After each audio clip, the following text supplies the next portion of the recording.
Okay, so let's go ahead and work this ideal gas law problem. So in this question, we're told we have this very expensive vacuum system, and it achieves a very low pressure. And we want to calculate how many atoms there are in 1 cubic centimeter of this vacuum. And so we want to use our ideal gas law. And since we're dealing with number of atoms, this is going to be the best version to use here. And so what are we given in the problem? Well, we're told the pressure is 1 times 10 to the minus 7 pascals. Those are the proper units for pressure. The volume is 1 cubic centimeter that we're interested in. Now, that is not the proper unit for our ideal gas law. We need cubic meters. And 1 cubic centimeter, well, to convert it to cubic meters, we have to divide by 100 centimeters in 1 meter, not once, but 3 times, because it's centimeters cubed. And that gives us a volume of 10 to the minus 6 cubic meters. Okay? So there's our volume then. And we're told the temperature is 20 degrees Celsius. So there's our temperature, 20 degrees Celsius. But we have to add 273 to that to get the Kelvin temperature. Because remember, we have to use kelvins in the ideal gas law. So that's 293 kelvins. Okay, so those are the things we are given. We want to know the number of atoms. So the number of atoms then is PV divided by KT. Okay, so you divide both sides by KT. PV divided by KT, which we plug in P for pressure. 1 times 10 to the minus 7 goes in for P. 10 to the minus 6 goes in for V. Okay. K, remember, K has the value 1.38 times 10 to the minus 23. So that's the value of the constant K. T is 293. So we enter all those numbers into this expression here, and the number you get is 2.47 times 10 to the 7 atoms. So even in this very expensive vacuum system, in just 1 cubic centimeter, a cubic centimeter is a milliliter, remember, it's a very small amount of area, of volume. There are still 25 million atoms. Okay? So even in a really good vacuum, you still have a lot of atoms. Now, let's do the second ideal gas question. In this ideal gas problem, we have a little bit different situation.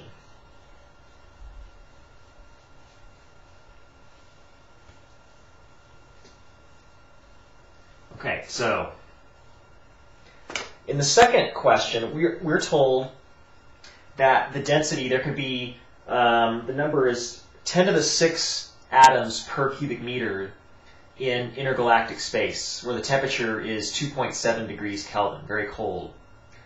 And what we're going to do is calculate the pressure of that gas in intergalactic space. And then, we can compare it to our really good vacuum that we just did in the last example on Earth.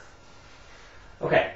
So what we're told is that there are, well, first of all, we want to find pressure. So let's rewrite this equation in terms of pressure. That would give us pressure is, and I'm going to write it a certain way here. It's N over V KT. Okay? So it might seem like we don't have the right variables to do this problem, but we're told there are 10 to the 6 particles per cubic meter. So, in other words, N is 10 to the 6, okay? And our volume here is 1 cubic meter. So there is N and V, all from that just one variable, number of atoms per cubic meter. And then we have to multiply it by K, okay? Which is, again, 1.38 times 10 to the minus 23. And then times the temperature, which is 2.7 Kelvin. So there's the temperature. Okay? And the number you get when you do that calculation is 3.7 times 10 to the minus 17 pascals. Okay? Very low pressure. And remember, our expensive vacuum system we just saw in the last example on Earth has a pressure of 1 times 10 to the minus 7. So this is, by a factor of 10 to the 10, this is 1/10,000,000th lower pressure than that very expensive vacuum system on Earth. Okay, so that's part A. Now part B asks us to calculate the number, the volume occupied by 1 mole of this intergalactic gas. And now since we're dealing with moles, we want to use this expression. And so in part B then, that volume is, divide both sides by pressure, it's nRT divided by the pressure. Okay, so the numbers we plug in then, we have 1 mole, so that's N. R has the value 8.31. T is still 2.7 degrees Kelvin.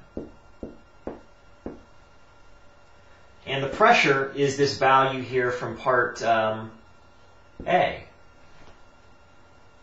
Okay? Now you do that calculation and you find the volume, let's see if I can squeeze it in here, is 6.1 times 10, gotta run out of space there, times 10 to the 17 cubic meters.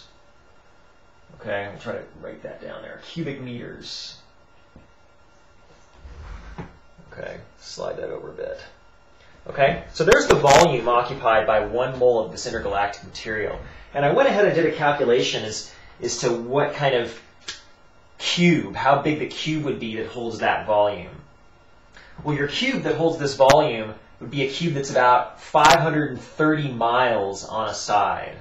So imagine a volume 530 miles by 530 miles by 530 miles tall. That's the volume in which that corresponds to. Okay, now part C asks us to do the same calculation for normal gas here on Earth, normal air. And so for air on Earth, we use this same equation here, nRT over P. Okay, we're asked it's 1 mole times R, which is this 8.31. Now the temperature, we're told 20 degrees Celsius. Okay, so we don't use 20 here, we use 20 plus 273, because it has to be Kelvin. So that's 293 Kelvin. Divided by the pressure on Earth. Standard atmospheric pressure is 1.01 times 10 to the 5 pascals. So remember that value. Okay? So you do that calculation, and the volume you get for this is 0.0241 cubic meters. Okay? Which is 24.1 liters. Okay? So 1 mole of air here on Earth occupies a volume that's 24 liters. So you imagine a 2-liter Coke bottle. This would be 12 2-liter Coke bottles that contains 1 mole of air at standard atmospheric pressure and temperature.